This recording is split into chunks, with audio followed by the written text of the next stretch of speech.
बिस्मिल्लाह वस्सलामु अला रसूलिल्लाह सल्लल्लाहु अलैहि वसल्लम।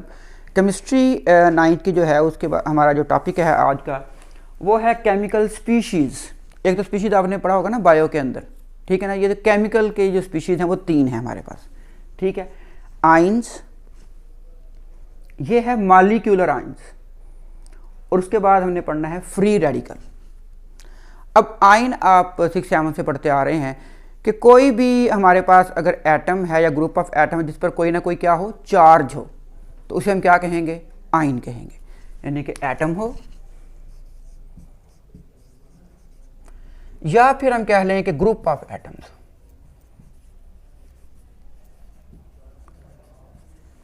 इन पर कोई ना कोई क्या हो, चार्ज हो।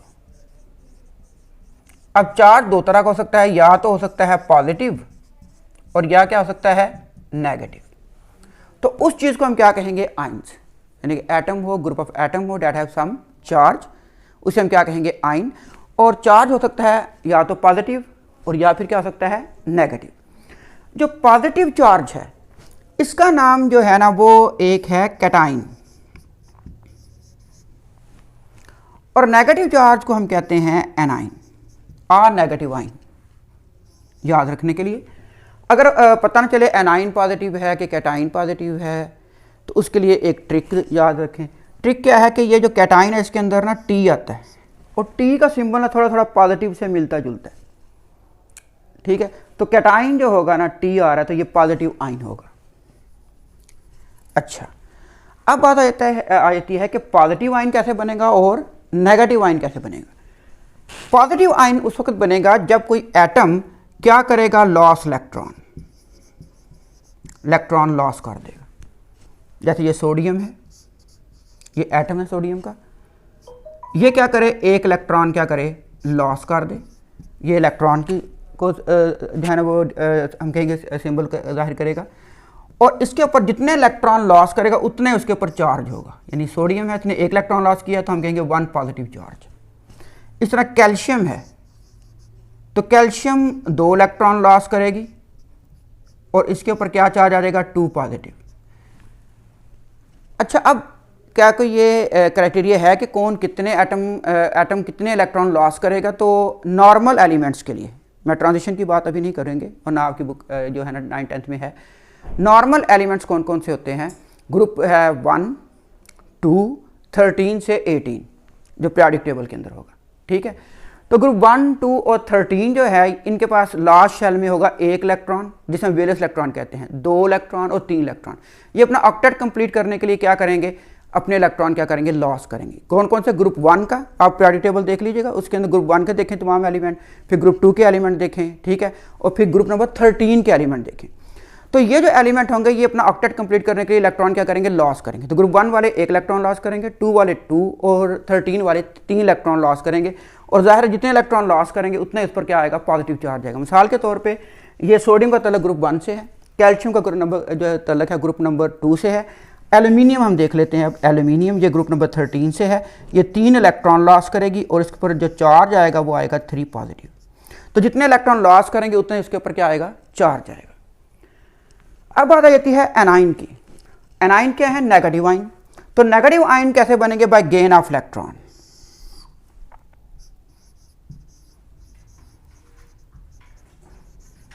इसके अंदर इलेक्ट्रॉन्स जो हैं वो क्या आएंगे, वो ये क्या करेगा, गेन करेगा। इलेक्ट्रॉन गेन करने से क्या होगा, ये अपना ऑक्टेट क्या करेंगे, कंप्लीट करेंगे। मिसाल के तौर पे क्लोरीन जो है, क्लोरीन 1 इलेक्ट्रॉन क्या करेगी, गेन करेगी, और इसके ऊपर अब जितने इलेक्ट्रॉन गेन होंगे उतना नेगेटिव चार्ज आएगा। 1 इलेक्ट्रॉन गेन किया तो 1 नेगेटिव चार्ज। अच्छा, अब इसके अंदर कोई क्राइटेरिया है कि कौन कितने जो है इलेक्ट्रॉन क्या करेगा, गेन करेगा। तो उसमें यह है कि अगर आप पीरियोडिक टेबल को देखें तो ग्रुप नंबर 17 इसके आपने 7 को देख लेना है। तो इसका मतलब इसके वैलेंस शेल में 7 इलेक्ट्रॉन है, तो 1 इलेक्ट्रॉन गेन करेगा तो इसका ऑक्टेट क्या हो जाएगा, यानी 8 इलेक्ट्रॉन क्या हो जाएंगे, कंप्लीट हो जाएंगे।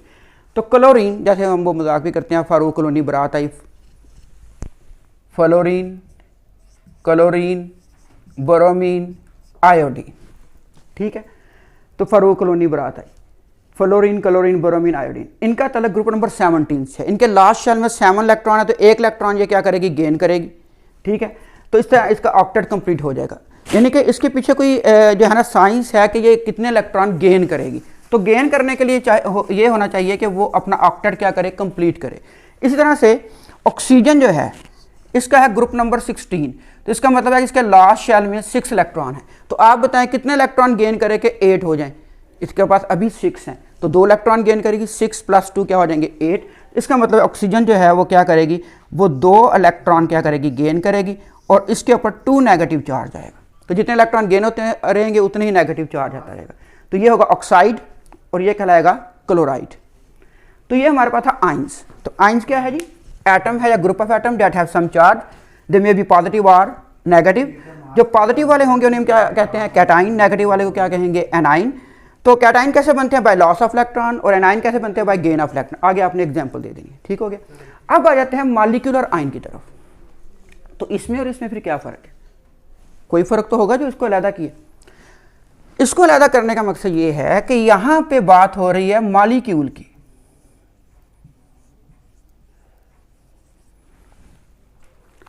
मॉलिक्यूल जो है वो हमारे पास क्या, कौन सी चीज़ होगी जो इंडिपेंडेंटली रह सके। अब इंडिपेंडेंटली जो है ना वो एक एटम भी रह सकता है, और वो है नोबल गैसेस।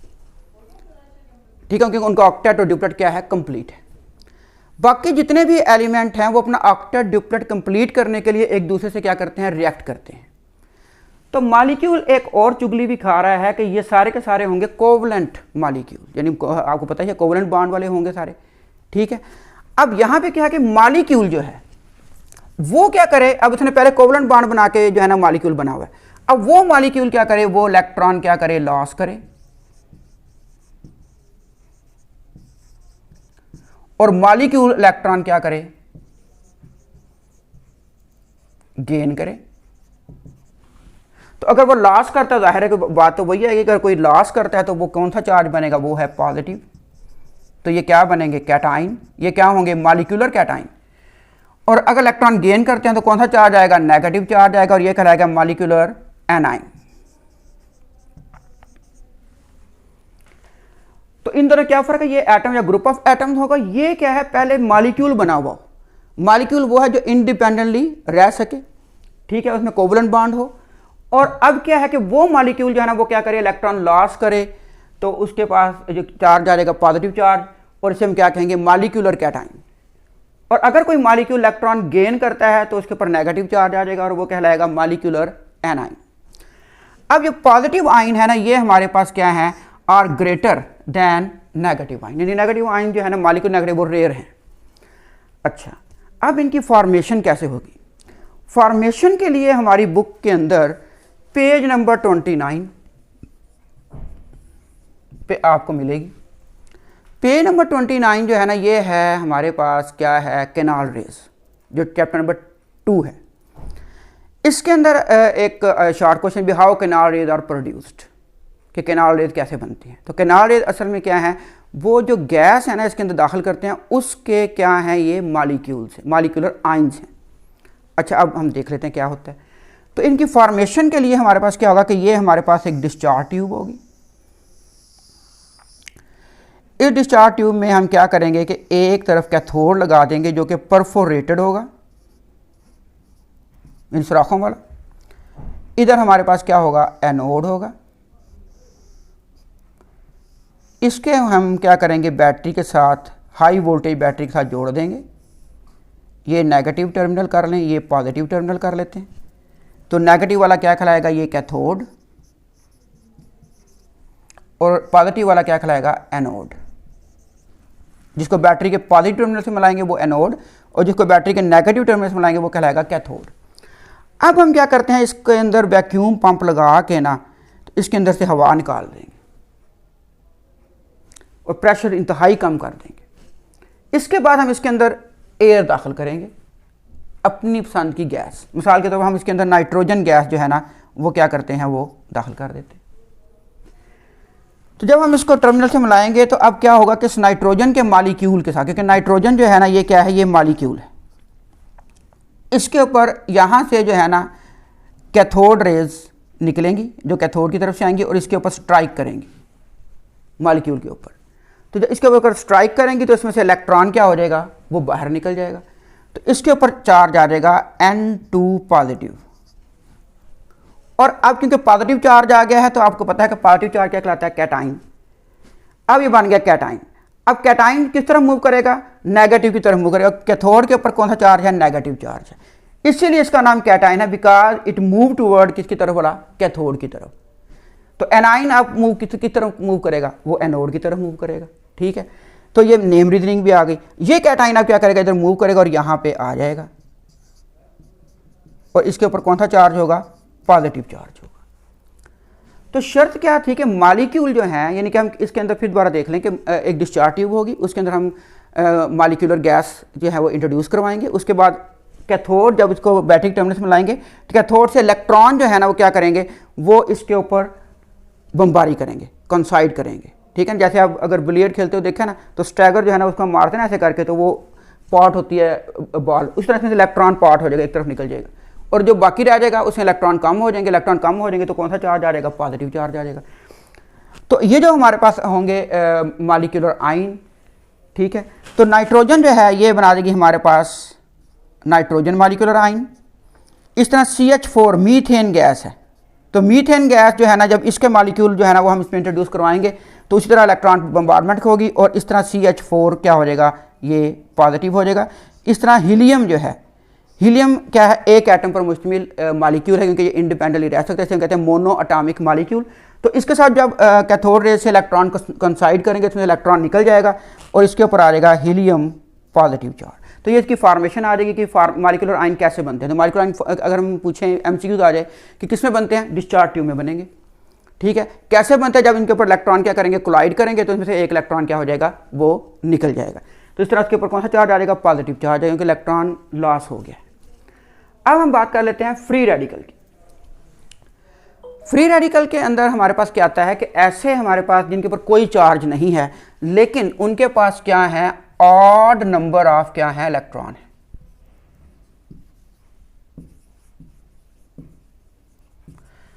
ऑड का मतलब क्या होता है, ठीक है, 1 3 5।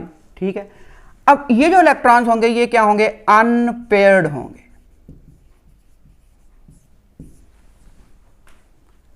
अब ये अनपेयर का मतलब क्या है, पेयर का मतलब है जोड़ा बना हुआ और अनपेयर का मतलब क्या होगा कि वो अकेला ही है। ठीक है, उसने अभी तक मिसाल के तौर पे कि अभी वो किसी से मिला हुआ नहीं है।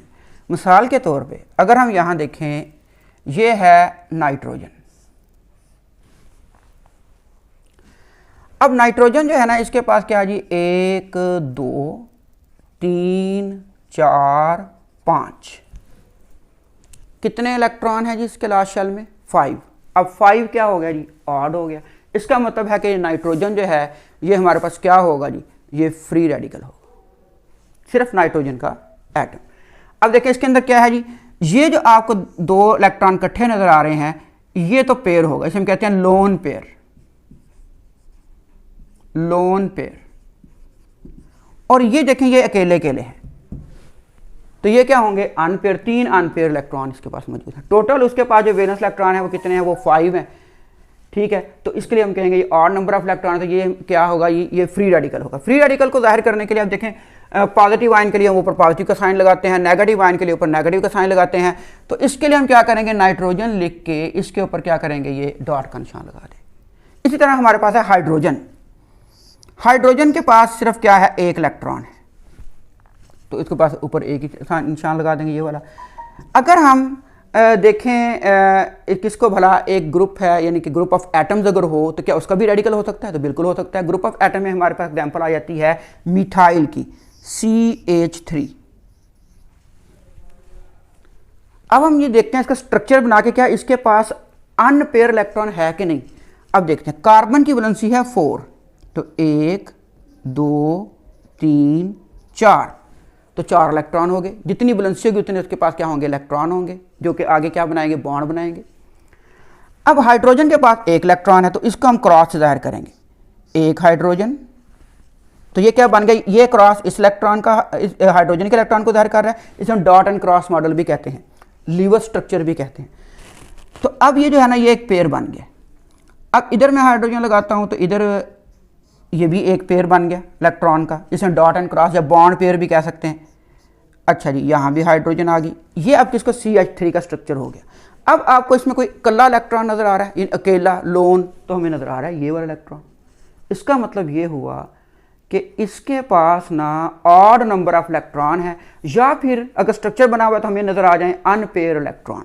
तो ये जो होगा ना ये क्या होगा, रेडिकल होगा। इसको हम इसके ऊपर एक डॉट लगाकर इसको हम जाहिर करेंगे कि ये क्या है, ये एक फ्री रेडिकल है। तो ये इसकी जो आगे बॉन्ड बनाने की खासूसियत होगी वो बहुत ज़्यादा होगी। ये फ़ौरन ये कोई भी हमें एक और रेडिकल मिल जाए जो उसके साथ क्या करेगा, बॉन्ड बना लेगा।